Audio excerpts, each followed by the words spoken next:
Eh bien salut à tous, on se retrouve pour un nouvel unboxing.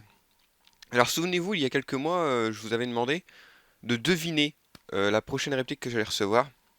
Alors ça remonte, hein, ça fait quand même au mois d'avril je pense. C'était une réplique donc, j'avais simplement donné comme indice qu'elle était en acier et en bois. Donc j'ai eu de tout, un peu de tout dans les commentaires, hein. Pas la bonne réponse malheureusement, mais il y a eu de tout, il y a eu des belles tentatives, des M14, des M1 Garand, des... Voilà, après il y a eu simplement les gens qui pensaient que c'est une AK. Alors pour moi une AK, c'est un peu une réponse facile parce que il y a tellement de modèles d'AK différents, l'AKM, l'AK74, l'AK47, enfin vraiment, voilà. Il n'y a pas eu de bonne réponse, donc on va voir tout de suite ce que c'est. Je préviens d'avance, je m'excuse d'avance, ça va pas être facile à cadrer parce que c'est une réplique relativement grande.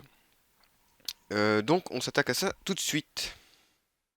Donc voilà, j'ai enlevé le film plastique. Alors on peut voir que la boîte a souffert, hein, clairement elle est un peu défoncée de partout. Pour une fois, je ne vais pas accuser les transports. Parce que, comme je vous l'ai dit, c'est un colis qui a eu énormément de retard. Il aurait dû arriver le 10 mai. Je l'ai reçu hier. Non, aujourd'hui. Donc on est le 6 ou 7 octobre. Bon, ça fait quand même pas mal de retard. L'Oversoft a eu beaucoup de problèmes. Donc voilà. Hein, c'est pour moi, à mon avis, la boîte est restée tellement longtemps dans l'atelier que elle a fini par avoir quelques coups, forcément. Hein, ça reste que du carton. Oh bah dis donc, c'est pas très bien calé tout ça. Alors là, pour une fois, ouais. Je sais pas si c'est la boîte de base LCT, ça me paraît quand même bizarre. Bon, déjà, j'ai vendu la mèche, hein, c'est une LCT, donc vous savez déjà plus ou moins ce que c'est comme réplique, mais ça me paraît vraiment bizarre là en fait. C'est genre pas calé en fait. Enfin, si, il y a du papier bulle et tout, donc pour du transport France à France, ça risque rien. Mais moi qui critiquais l'emballage BO Manufacture, non, c'est pas l'emballage de base LCT, ça, c'est pas possible. Je n'y crois pas. Euh, voilà, bon, c'est bon. Après, l'essentiel est protégé, hein, là-dessus. C'est juste que bon, ça fait peut-être un peu limite. C'est quoi ça? Ah, bon, d'accord. J'ai dit que c'était pas bien protégé. J'ai pas réussi à enlever la réplique. Très bien. Bon, ça y est, j'en suis venu à bout. C'était bon. Voilà. Niveau emballage, je maintiens que c'est pas terrible, hein. Ça fait le taf, mais c'est vraiment le strict minimum. Et je pense pas pour le coup que ce soit l'emballage de base LCT. N'ayant jamais eu de réplique de cette marque, je vais pas non plus mettre ma main à couper, mais je doute que ce soit l'emballage de base LCT. Donc, comme vous pouvez le voir plus ou moins bien, c'est un RPK LCT custom, puisqu'il a été vieilli et les bois ont été retravaillés. Et je viens de voir également que, bon, ça à mon avis, c'est un petit cadeau de la part de l'Airsoft pour s'excuser du retard. Dans le colis, il semble y avoir, ça ressemble en tout cas à un rail pour AK. Et ça, je pense que de base, c'est pas du tout livré avec. Mais généralement, le Airsoft, quand ils accumulent pas mal de retard comme ça, ils offrent un petit cadeau. Souvenez-vous, la dernière fois, c'était complètement. Ils m'avaient carrément offert un SAT 13, donc qui est une réplique qui coûte très cher. Donc voilà. Alors, hop. Alors, elle est pas si lourde que ça. Si lourde que ça, concrètement, je m'attendais à. Donc voilà, Pire. on le voit un peu mieux maintenant. Malheureusement, la lumière, comme d'habitude, ne lui rendra pas vraiment euh, hommage, mais je ferai un petit pour une fois, il y aura un petit aperçu de la réplique à la fin de la vidéo. Donc passer la déception de l'emballage qui est ma foi un peu bof bof, passer la déception de la longue durée d'attente, que quand même on parle quand même de plusieurs mois, et bien la réplique est juste sublime. L'effet vieilli, bon ça j'ai plus de doute là-dessus, hein, mais là-dessus sur leur soft connaît son taf. L'effet vieilli est magnifique, le bois est magnifique, parce que le bois était un peu foncé par rapport à la réplique d'origine. C'est une réplique pour vous dire que j'avais acheté lorsque la moitié plus de la moitié du site de l'Airsoft était à moins 40%. Ce qui fait que j'ai payé la réplique que 280 €, je crois à peu près. Parce qu'à la base, le RPK LCT coûte quand même relativement cher. Et j'ai longtemps hésité à acheter. J'ai longtemps hésité entre le modèle LCT et le modèle GHK, donc le GHK qui est un modèle à gaz. Mais j'étais toujours parti dans l'optique que si on s'encombre avec une réplique aussi grande, c'est pour avoir une capacité en billes importante. Et le RPK c'est un peu particulier puisque le RPK ne s'utilise pas forcément qu'une ammo box.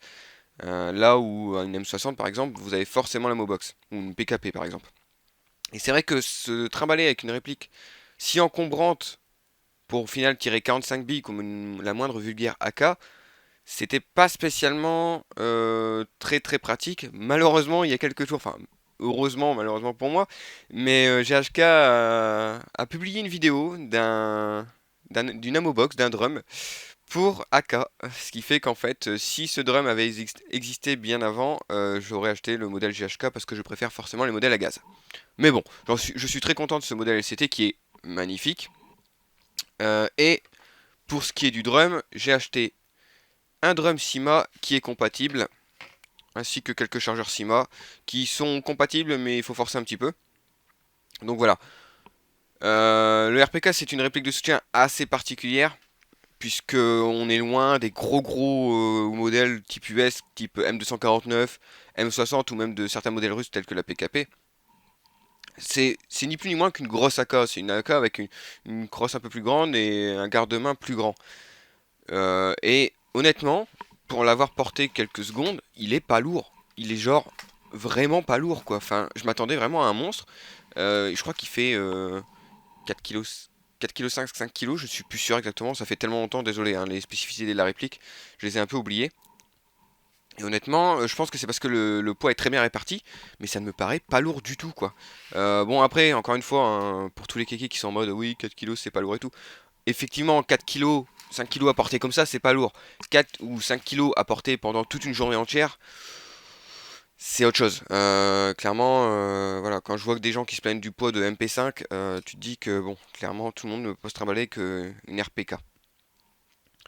Au niveau du custom, j'ai touché que intérieurement. Je ne pense pas avoir baissé sa puissance parce que l'avantage des LCT, c'est que de base, si je dis pas de bêtises, vraiment si je dis une bêtise, je suis désolé, mais il me semble que les LCT de base ont une puissance qui permet de jouer en sortie de boîte en fait. Et je suis désolé si je dis une bêtise, c'est simplement que cette réplique, ça fait presque 6 mois que je l'attends. Ouais, un peu moins de 6 mois, mais oui, non, 6 mois. Donc c'est bon, voilà, hein, mes souvenirs sur ce que j'ai fait et sur la réplique en elle-même sont un peu, voilà, je l'ai commandé fin avril cette réplique, on est le 6 octobre. Donc bon, comprenez que j'ai pas tout retenu de la réplique, mais ça sera, je reverrai ça dans la review. Alors je sais pas si je vais utiliser le rail qu'on m'a offert avec, puisque alors moi je suis un peu, quand pour une AK bois et acier comme ça, j'aime pas mettre d'accessoires. J'aime bien que ça reste sauvage entre guillemets. J'aime bien que ça reste à nu. Pour les AK sans bois, ou donc avec du fibre de nylon ou autre, à la place des parties bois, oui, je peux envisager un custom. Mais c'est vrai que les répliques comme ça, acier et bois, je trouve ça tellement beau que je n'aime pas mettre d'accessoires dessus. Donc je ne sais pas si je dirais ce rail. Sauf que le rail n'a pas été vieilli, donc du coup ça ferait peut-être un peu de tâche, je ne sais pas. À voir.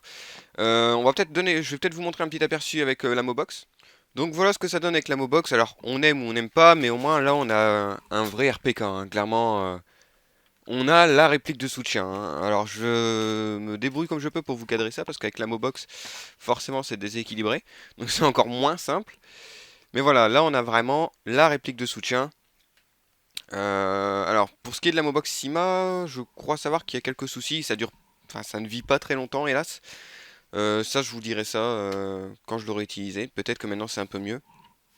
Je crois savoir qu'il faut désactiver le sound control. Enfin bref, plein de petites spécificités comme ça. Donc voilà, c'était, je crois que c'est tout pour l'unboxing. On a fait plus ou moins le tour de la bébête. Dites-moi ce que vous en pensez dans les commentaires, comme d'habitude. Hein, c'est toujours, j'aime toujours bien voir vos avis. Même si finalement la réplique c'est pour moi, mais bon, c'est toujours sympathique de voir les avis de tout le monde, que ce soit sur la marque ou sur le modèle.